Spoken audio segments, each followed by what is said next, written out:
In 2024, the critically acclaimed thriller Heretic, starring Hugh Grant, delivers a pulse-pounding cinematic experience. Two women accidentally enter the home of a stranger, unaware that the seemingly harmless man before them harbors dreams of becoming a god. Barnes and Paxton, devout followers of the church, are tasked with spreading their faith throughout the neighborhood. One rainy afternoon, they arrive at a secluded mansion, lock up their bicycles, and knock on the door. The homeowner, Reed, appears kind and welcoming, putting the sisters at ease. Upon learning that they are there to preach, Reed warmly invites them inside, unknowingly trapping them in a nightmare. Reed politely takes their coats and brings out drinks and scented candles from the kitchen. His wife, Reed explains, is shy and currently baking a blueberry pie, so she doesn't want to see anyone. Reed is talkative and surprisingly insightful, even demonstrating a deeper understanding of religion than the sisters themselves. However, the atmosphere shifts when Reed asks a deeply awkward question. Now, my question is, how do you feel about polygamy? Though not a believer, Reed is fascinated by the history of polygamy in Mormonism, a practice abolished in the 19th century. He argues that religious doctrines constantly evolve with civilization, implying that humanity created God, not the other way around. He even claims to have created a real God himself. The last thing I wanted to do was find the one true religion. But unfortunately, I did.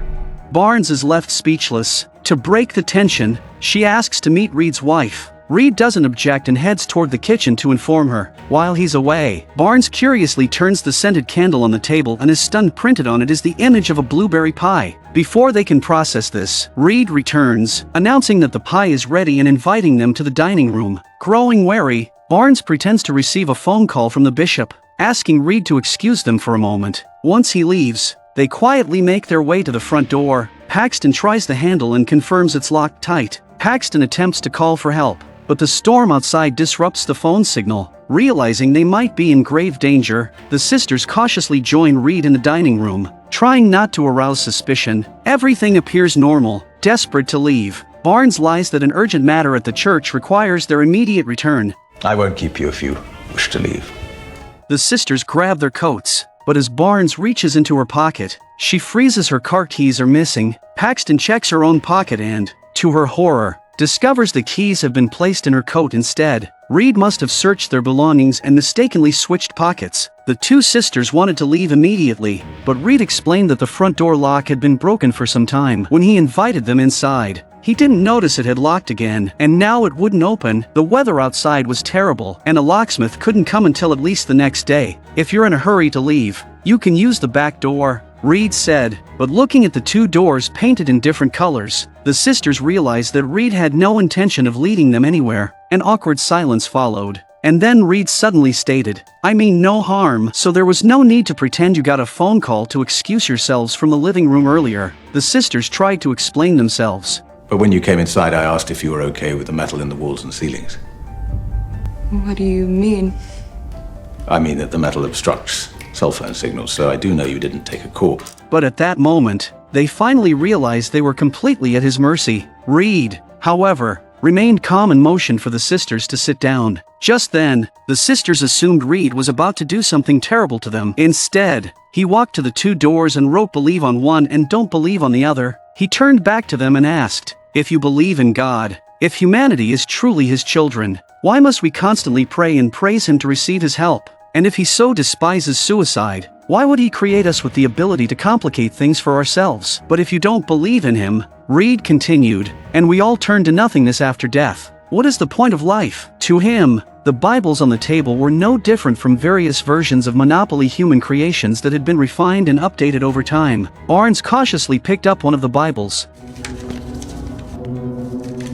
At that moment, unable to withstand the pressure, Paxton nervously sided with Reed, saying she believed the door that represented abandoning faith must lead to the exit. But Barnes, resolute in her beliefs, walked firmly to the other door. Her faith never wavered, no matter how Reed twisted his words to shake her resolve. Barnes stood firm. She believed that as long as she didn't abandon God, she wouldn't be abandoned. Her determination inspired Paxton, who reluctantly joined her. The two sisters, trembling, opened the door. Inside was a long, dark hallway. They stepped through, and suddenly, the door slammed shut behind them, plunging them into darkness. Using the light from their phones, They found their way to another dilapidated door. When they opened it, they were horrified to discover they were in a sealed basement. No matter which door they had chosen, they would have ended up here. It was clear Reed never intended to let them leave. Suddenly, noise came from the other door. Barnes quickly handed Paxton a utility knife she had hidden earlier. "I'll distract him," she whispered. "You finish him."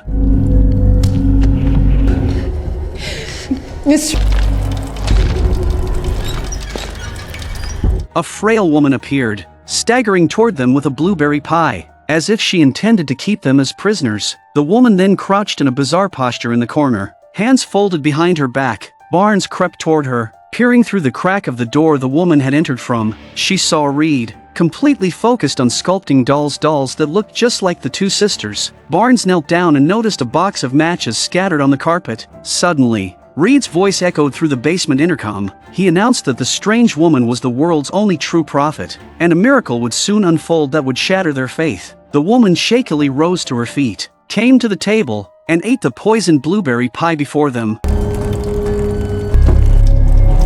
Now, then you will witness a miracle. She will be resurrected. Moments later, she let out a guttural scream and collapsed. Under Reed's orders, Barnes checked her pulse. She was dead. A sharp ringing sound pierced the room. Before the sisters could react,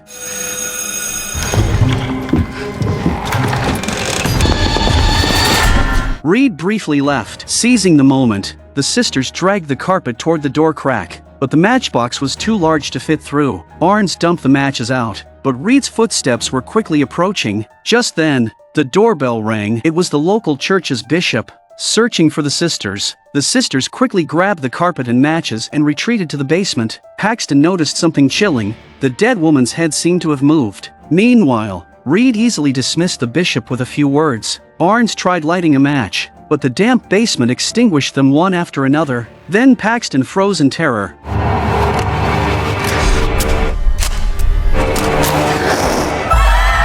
The woman's corpse began whispering an otherworldly prophecy. A man appeared, supporting the woman as she stood and walked away. Paxton stared in disbelief, but Barnes remained firm. "This isn't a miracle. It's a trick. Nothing more than sleight of hand." Barnes gave Paxton a subtle look, then stepped toward Reed. Reed, caught up in his arguments, didn't notice Paxton sneaking up with the utility knife. Barnes calmly dismantled Reed's logic, leaving him speechless, desperate.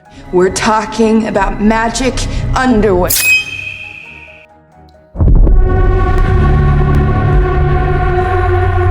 Paxton curled up in the corner, overwhelmed with guilt. Her weakness had led to her sister's death. Reed, looking more demonic than ever, loomed over her. Paxton fought to steel herself, but Reed began his manipulative sermon once again. "You saw it with your own eyes," Reed whispered. "That woman died and returned, bearing a prophecy from another world. Isn't that proof enough that I'm a godlike being?" But Paxton had already figured it out. Without hesitation, she exposed Reed's trickery. The truth was, after the woman's sudden death, Reed distracted the sisters by ringing the doorbell and opening doors. While they were preoccupied, he quietly replaced the corpse with another woman wearing identical clothes, smuggling the body away through a hidden door. The prophecy had been pre-recorded. This explained why Paxton had noticed the woman's head had shifted position upon returning. The switch had already happened. Reed tried to defend himself, but Paxton moved the table aside, revealing a spot where rainwater had pooled. Digging through the wet sand, she uncovered a lever. Pulling it, a hidden passage suddenly appeared. To confirm her suspicions, Paxton descended the stairs. There, she found the woman's discarded body. Pressing deeper into the dark passage, Paxton discovered a horrifying sight: altars, ritual tools, and cages. The door at the end of the passage was locked, and to her shock, the lock was her bike lock. Paxton pulled out her key and unlocked the door. What she saw inside made her blood run cold. Every cage held a barely alive woman, their bodies emaciated and weak. Driven by compassion, Paxton quickly took off her coat to help them, but before she could act, Reed entered the room. It was all part of his plan. From the moment the sisters stepped into the house, they had fallen into his trap. Reed explained how he had pretended to enter the kitchen but had actually gone outside, stealing her bike lock and key. When he returned, his hair was wet from the rain. To sell his lie, swapping the key's position was another calculated move, all designed to guide Paxton here where she would remain forever. Because you want me to believe the one true religion is control. control.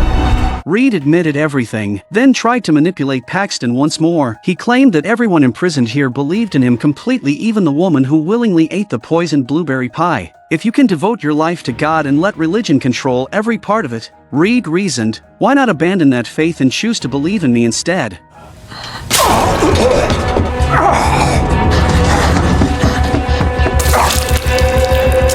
Paxton scrambled up the ladder and escaped the cellar, but the house was far more complex than she had imagined. When she returned to the basement, she was horrified to see that the cellar entrance had been reopened. Could Reed still be alive? Paxton froze.